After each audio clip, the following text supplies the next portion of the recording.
Baik, perkenalkan saya Yuliana Tejo. Saya akan melanjutkan penjelasan sebelumnya mengenai cara memperkirakan proporsi. Nah, misalnya dalam suatu penelitian ingin dibuat perkiraan tentang proporsi atau presentasi. Nah, presentasi itu sama dengan proporsi dikali dengan 100%. Untuk proporsi atau presentase digunakan simbol yang sama yaitu P besar.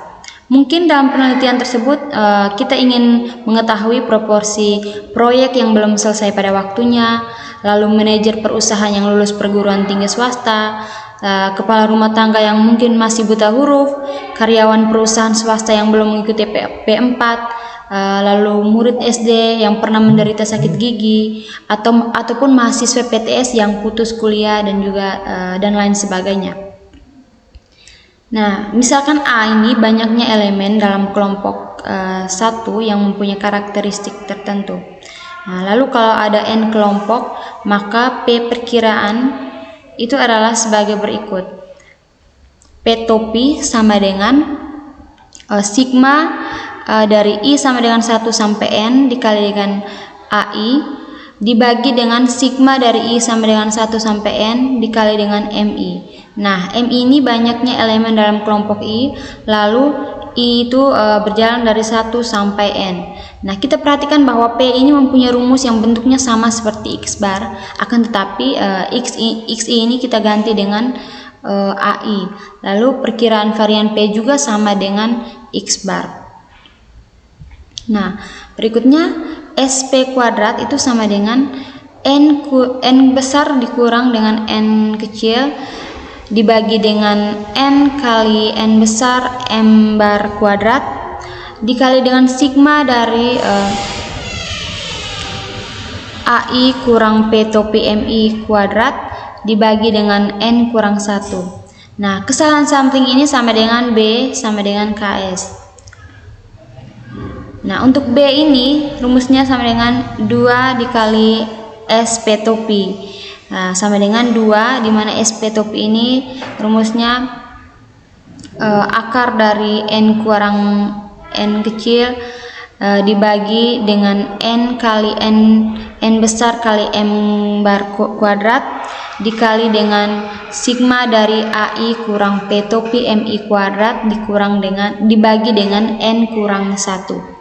Nah, SP kuadrat ini sebagai perkiraan dari SP kuadrat akan merupakan perkiraan yang baik hanya kalau sampelnya itu cukup besar, yaitu misalkan N lebih dari sama dengan 20. Maka P topi itu sama dengan pemerkira tak bias untuk P, lalu SP topi kuadrat itu sama dengan pemerkira tak bias untuk sigma P topi kuadrat.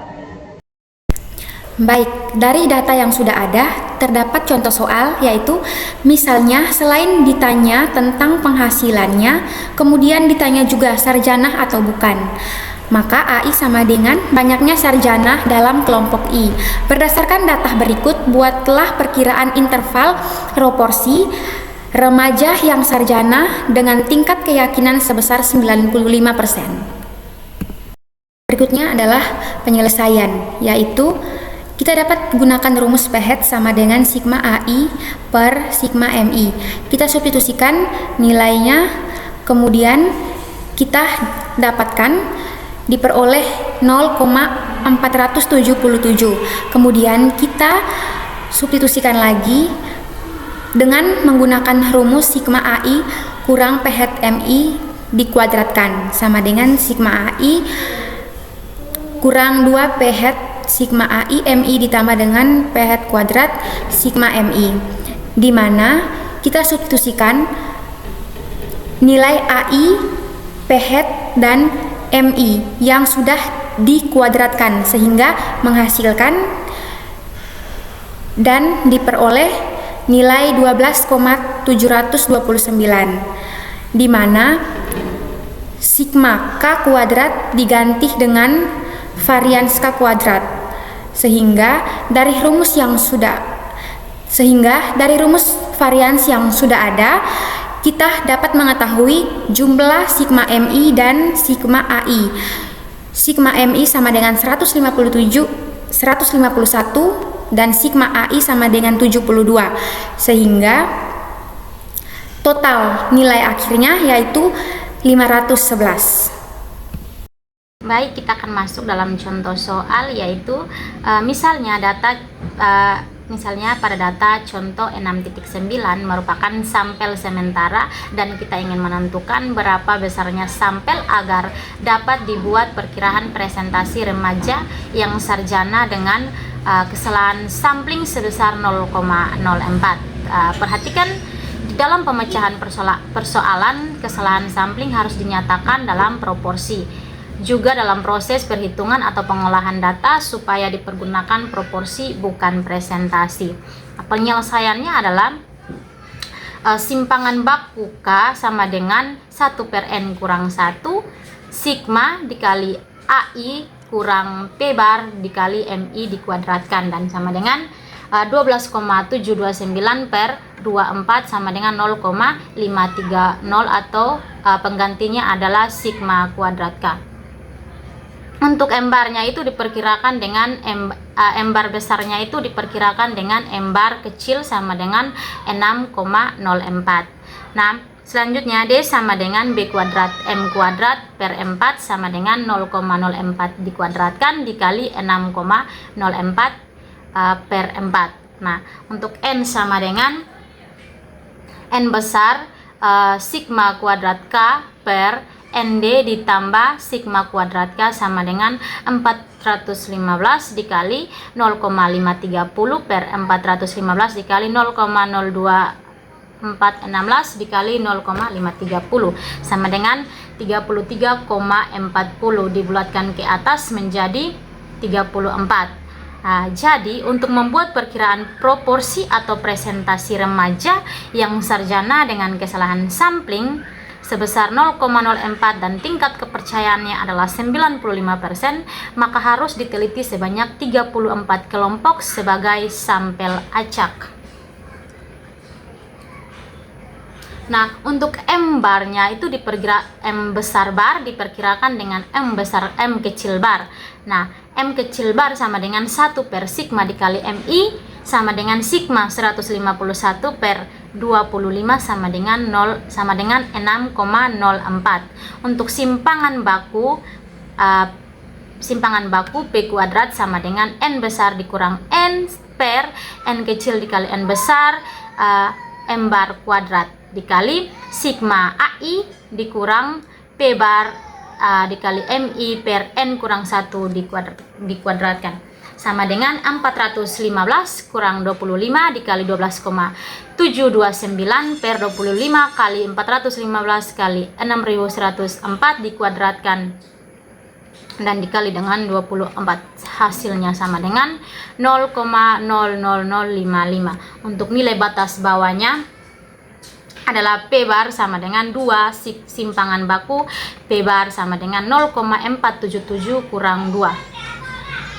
Nah, sama dengan 0,477 kurang 0,47 sama dengan 0,43 sama dengan 43%. Untuk nilai batas bawahnya sama dengan 52%. Jadi dengan tingkat keyakinan sebesar 95%, interval antara 43% sampai dengan 52% akan membuat presentasi sebenarnya remaja yang sarjana. Baik, saya Frida Evelyn Bokos akan menjelaskan tentang cara menentukan besarnya sampel yang dibutuhkan untuk memperkirakan proporsi dalam suatu populasi. Nah, sebelum kita memulai menghitung, kita perlu tahu dulu yang pertama, seberapa besar kesalahan sampling yang bisa kita toleransi. Yang kedua, selanjutnya kita bisa menghitung N, yaitu jumlah sampel yang kita perlukan. Nah, langkah yang pertama adalah kita menentukan batas kesalahan sampling dengan menggunakan rumus W sama dengan 2 dikalikan sigma P topi. Kemudian jika B nya dikuadratkan, kita gunakan 4 dikalikan dengan sigma P topi. Nah, sigma P topi ini kita substitusikan nilainya sehingga kita peroleh B kuadrat sama dengan 4 dikalikan dengan N besar atau populasi dikurang dengan N kecil atau sampel dibagi dengan N kecil dikali N besar dikali M bar dikuadratkan dikalikan dengan sigma P topi dikuadratkan.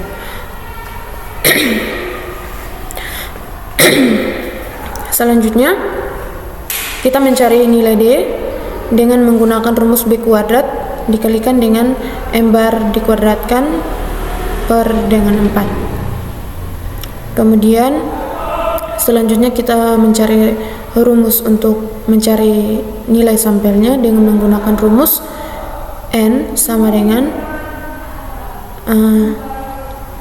N kecil atau sampel dikalikan dengan sigma K topi dikuadratkan dibagi dengan N besar atau populasi dikalikan dengan D ditambah dengan sigma K topi dikuadratkan. Selanjutnya kita mencari nilai estimasi variannya dengan menggunakan rumus 1 per N kurang 1 dikalikan dengan sigma AI dikurangi dengan P topi MI dikuadratkan sebagai pengganti dari sigma K topi dikuadratkan. Nah, selanjutnya saya akan menjelaskan contoh soal dengan menggunakan data yang sama pada soal-soal sebelumnya. Di sini diminta untuk kita menentukan besarnya sampel untuk membuat perkiraan P kalau kesalahan samplingnya ditolerir sebesar 0,04 dengan tingkat keyakinan sebesar 95%. Dari contoh sebelumnya kita anggap bahwa sampelnya adalah sampel sementara. Nah, dengan penyelesaian yang pertama, kita mencari nilai dari varians estimasi variansnya dengan menggunakan rumus 1 per N kurang 1 dikalikan dengan sigma AI dikurangi P topi MI dikuadratkan, sehingga hasil yang kita peroleh adalah 0,530. Yang kedua, M bar diperkirakan sebesar 6,04. Kemudian yang berikut kita mencari nilai D yaitu dengan menggunakan rumus B kuadrat dikali dengan M bar kuadrat dibagi 4 dengan hasil akhirnya yang kita peroleh adalah 0,0146. Kemudian yang berikut kita mencari nilai sampelnya dengan menggunakan rumus N kecil atau sampel dikalikan dengan sigma K topi dikuadratkan dibagi dengan N besar atau populasi dikali dengan D ditambah dengan sigma K topi dikuadratkan. Kita substitusikan masing-masing nilainya sehingga diperoleh hasilnya adalah 33,40. Nah, jadi untuk membuat perukuran populasi remaja yang sarjana dengan kesalahan samplingnya sebesar 0,04 diperlukan sampel kelompok sebanyak 33,40 dibulatkan menjadi 34.